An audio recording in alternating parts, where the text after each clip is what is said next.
Lead with vision, inspire with innovation. Enter the genius inside. So, no seatbelts. So let's start. This is going to be an interview on blockchain, as a matter of fact, and this is just gonna. Essentially, what happens is when driving, people tend to lose their focus on the questions, and so because the car actually creates a bit of an emotion because it's too small and too crazy.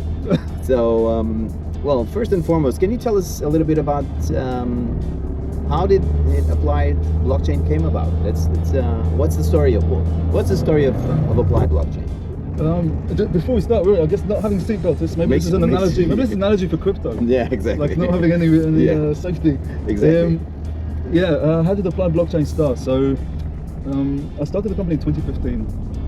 At the time, I was working for Lloyds Banking Group, which is a large UK bank, which was among other things exploring blockchain.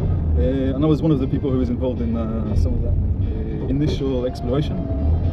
And before that, I spent 20 years in enterprise software, in telecoms and insurance, in banking and so on, mainly on software development and software architecture. And I had a focus on the integration. And when blockchain came along, I saw it as a way of integrating, as a way of connecting people, organizations, and so on, as like another technical layer for doing that. So that was my entry point into blockchain. Is this a new technology for enabling more secure type of connection between people, organizations, companies, and so on? So that's what drew me in. Did some exploration at the bank. Things were moving very slowly at the time. It was 2014, 2015. So I wanted to move. I guess I saw the opportunity, and I started Applied Blockchain.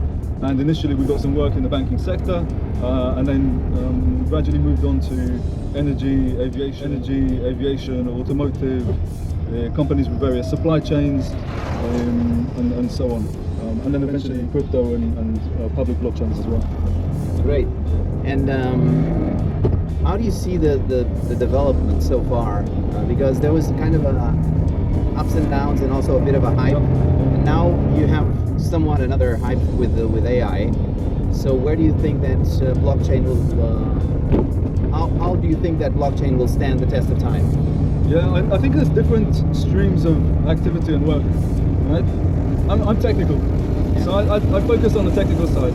On the technical side, there is a steady but very active stream of technical advancements, right? That have been happening since I got into the space in 2015 and before then as well, right? But this has been through almost a Cambrian explosion of cryptography technologies, things like consensus algorithms, zero knowledge proofs, homomorphic encryption, secure enclaves, all these buzzwords, but they're really interesting technologies and computer science developments that have really accelerated in this space.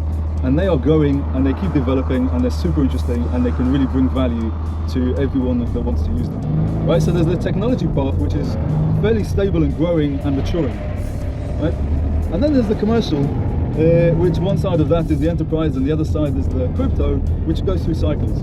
Right? The commercial side of things, it's just the nature of commercial activity. We had this with the internet, we had the internet boom, and then we had the dot-com bubble and it burst and so on. And so you have some overexcitement, exploration, overinvestment, and then everyone pulls back. It's almost like when you're in traffic and suddenly the guy in front of you puts the brakes on, then you put the brakes on even harder. So you have this in business, you have this in investment, you have this in the commercial world. So these worlds are a bit more volatile, right? And maybe expectations can be set too high sometimes, and then things don't quite deliver at the pace that people expect because it is a new technology and it does need to mature and it does need to be used in the correct way and there is hype and so on. That doesn't mean there isn't a lot of value there, but you know, things have to be done correctly and then you can tap into the value. So these are the different things that are going on. For someone like me, when you're in the space since 2015, there's a lot. You kind of start to ignore the noise and you focus on the value. Exactly. And back to the value. Do you think that governance models will, because it seems that the technology is a little bit more advanced than the governance models, because do you think that there will be some governance models that will definitely disrupt the way institutions are presently operating, not just governments or just centralized entities, but also ways that companies operate? What's your take on that? So I think cryptography and blockchain offers an opportunity to make some aspects of governance really super efficient. Right? We have, at the core we have digital signatures, right? And in blockchain we have digital signatures which can activate automated processes through smart contracts. So we have this framework which is very secure. It's anchored in really, mature cryptography that we have, and so it's really very difficult to game. And today, a lot of our institutions and institutional work is already underpinned, and security is already underpinned by the same cryptography. So to extend this to governance is, from a technical perspective, is a no-brainer. Right? Exactly. How this plays out, it's really about institutions understanding this and adopting it and building these layers of security and technology into the governance programs and the governance schemes. Right? One way of thinking about this, especially when I think about blockchain and regulation, is I think that regulation covers risk, right? And there's different types of risk. And there's some risk that, in order to mitigate the risk, you put process in place, right? You say people have to go through this process A, B, C, and then we reduce the risk. Some of that can be taken away because we now have technology that if you put the technology in there and you mandate that it's used in a certain way, you don't need so much process, right? And you've still mitigated the risk. So I think that a lot of regulation and process can be lightened by replacing it with technology, blockchain technology, cryptography, some of the governance processes as well, by really understanding how this works and how this mitigates certain types of risk. Now there's other types of risk that don't go away, right? So you need to have an understanding of what it is you're afraid of, what the risks are, what the technology addresses, and what's still there and needs to be addressed in some other way. Yeah. And it's really when you have a good understanding of that you can remove a lot of the processes and a lot of the regulation and replace it with a lighter version of technology and make things more efficient, right? And a lot of things can then move faster. And this is good for everybody. It's good for the economy, it's good for companies, it reduces cost, it's good for consumers, for customers, it makes things faster. So this is what we should be working towards, but it requires education.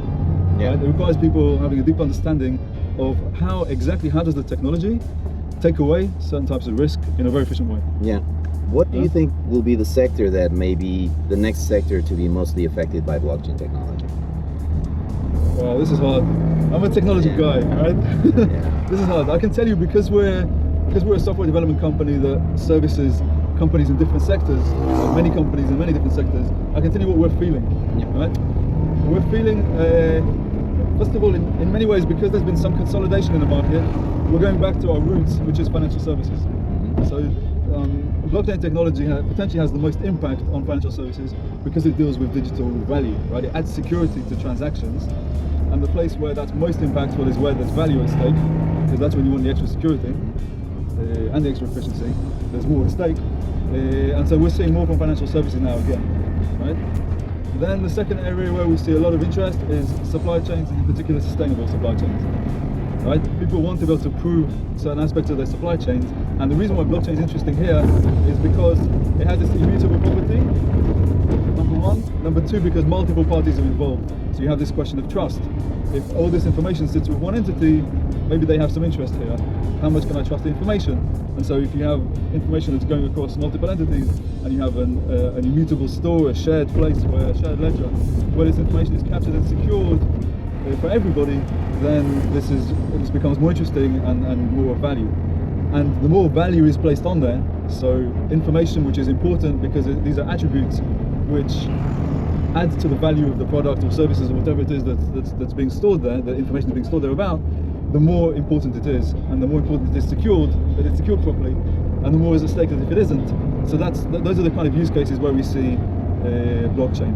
And this can be products and services which are high value, products and services where there are financial services offered around them. So for example, lending and credit and insurance, because these are high value products or services.